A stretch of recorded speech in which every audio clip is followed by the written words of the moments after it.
ఆచి చికెన్ మసాలా. ఆంధ్రప్రదేశ్లో కాపు రిజర్వేషన్ అంశం మరోసారి తెరపైకి వచ్చింది. గాది సాయికృష్ణ లాకప్ డెత్ తర్వాత కాపులు వర్సెస్ కూటమి అన్నట్టుగా సీన్ మారింది. ఈ నేపథ్యంలోనే కాపు రిజర్వేషన్లపై నిమ్మల రామానాయుడు చేసిన కామెంట్స్ హాట్ టాపిక్గా మారాయి.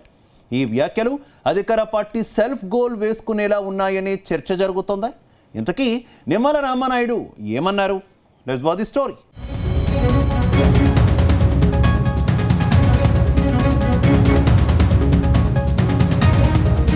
ఆంధ్రప్రదేశ్ రాజకీయాల్లో కాపు రిజర్వేషన్ల అంశం మరోసారి చర్చనీయాంశంగా మారింది. మంత్రి నిమ్మల రామానాయుడు చేసిన తాజా వ్యాఖ్యలు రాజకీయ వర్గాల్లోనే కాకుండా కాపు సామాజిక వర్గంలోనూ కొత్త చర్చకు తెరలేపాయి. కాపులకు రిజర్వేషన్లు కల్పించిన నాయకుడిగా సీఎం చంద్రబాబు నిలిచారని, వాటిని రద్దు చేసిన ముఖ్యమంత్రిగా వైఎస్ జగన్ నిలిచిపోయారని మంత్రి నిమ్మల రామానాయుడు చేసిన కామెంట్స్ తీవ్ర దుమారం రేపుతున్నాయి. అయితే మంత్రి నిమ్మల రామానాయుడు కామెంట్స్ పై రాష్ట్ర వ్యాప్తంగా కొత్త చర్చ మొదలైంది. అసలు కాపులను ఎవరు మోసం చేశారు, కాపులకు న్యాయం చేసింది ఎవరంటూ రకరకాల అభిప్రాయాలు వినిపిస్తున్నాయి. మరోవైపు మంత్రి రామానాయుడు కామెంట్స్ టీడీపీని ఇరకాటంలోకి నెట్టాయని ప్రచారం సైతం జరుగుతుంది. ఆ రోజు ఏదైతే కాపులకి 5% మరి ఈడబ్ల్యూ రిజర్వేషన్ ఆ రోజు మరి చంద్రబాబు నాయుడు గారు EWS economically weaker sections 5% reservation ఆ రోజు చంద్రబాబు నాయుడు గారు ఇస్తే దాన్ని ఏకపక్షంగా 2019లో జగన్మోహన్ రెడ్డి అసెంబ్లీ సాక్షిగా రద్దు చేస్తే, కొత్తగా మీరు రిజర్వేషన్లు ఇవ్వాల్సిలా ఉచ్చనిటువంటి రిజర్వేషన్లు కూడా రద్దు చేస్తే ఆ రోజు ఎందుకు మీ నోర్లు మోగబోయాయి? ఎందుకు మీరు వెళ్ళి తాడేపల్లి రాజప్రసాదం తలుపులు కొట్టి అడగలేదు? ఎందుకు ఆ రోజు మీరు మీటింగులు పెట్టుకోలేకపోయారు? అంటే చంప ఏమన్నా చెల్లుమనిపిస్తారని ఏదైనా భయపడ్డారా ఏంటో మాకు అర్థం కానిటువంటి పరిస్థితి. ఎందుకంటే రిజర్వేషన్లు కాపులకి అనేది ఈరోజు కాదు, దగ్గర దగ్గర 30-40 సంవత్సరాల నుంచి వాళ్ళు అడుగుతున్నటువంటి కళ. బ్రిటిష్ వారి కాలం నుంచి కూడా కాపులకు రిజర్వేషన్లు ఉంటే దాన్ని నీలం సంజయ్ రెడ్డి వచ్చి రద్దు చేశాడు. తర్వాత దళిత బిడ్డ దామోదర సంజయ్ వచ్చి మళ్ళీ కాపులకి రిజర్వేషన్లు ఇస్తే తర్వాత వచ్చినటువంటి కాసు బ్రహ్మానందరెడ్డి ఆ రిజర్వేషన్లు రద్దు చేశాడు.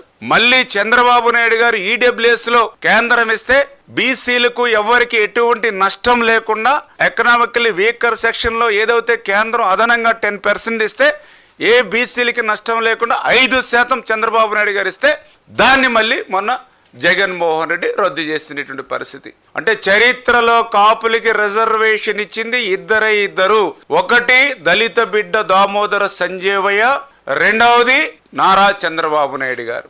వాస్తవానికి వైసీపీ అధినేత వైఎస్ జగన్ ఎప్పుడూ కాపు రిజర్వేషన్లు ఇస్తామని హామీ ఇవ్వలేదని ఫ్యాన్ పార్టీ నేతలు చెబుతున్నారు.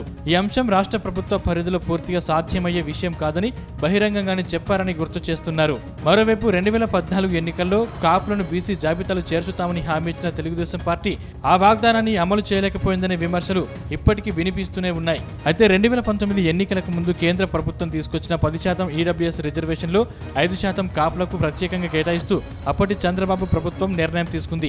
అయితే ఈ విభజన రాజ్యాంగ భద్రతపై అప్పట్లోనే అభ్యంతరాలు వ్యక్తమయ్యాయి. అనంతరం ఈ అంశం న్యాయస్థానాల దృష్టికి వెళ్లగా ఈడబ్ల్యూఎస్ రిజర్వేషన్ల విభజన నిబంధనలకు విరుద్ధమని కోర్టు అభిప్రాయపడటంతో ఆ ఉత్తర్వులు అమలులో నిలిచిపోయాయి.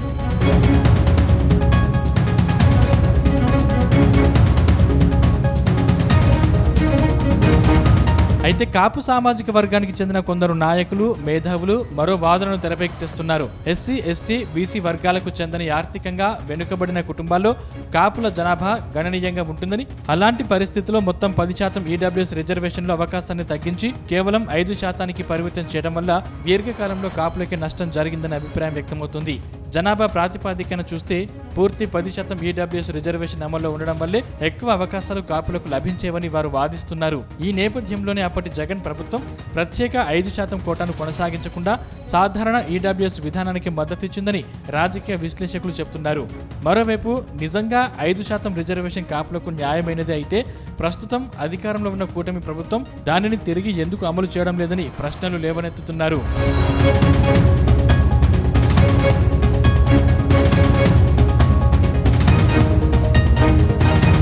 ఇప్పుడు మంత్రి నిమ్మల రామానాయుడు ఈ అంశాన్ని మరీ తెరపైకి తీసుకురావడంతో రాజకీయ సమీకరణాలు కొత్త మలుపు తిరిగే అవకాశాలు కనిపిస్తున్నాయి. గతంలో కాపు రిజర్వేషన్లపై ఇచ్చిన హామీలను గుర్తు చేస్తూ ప్రస్తుతం అధికారంలో ఉన్న నేతలను కాపు సామాజిక వర్గం నిలదీసే పరిస్థితి వస్తే కూటమి ప్రభుత్వం ఇబ్బందుల్లో పడే అవకాశం ఉందని రాజకీయ విశ్లేషకులు చెబుతున్నారు.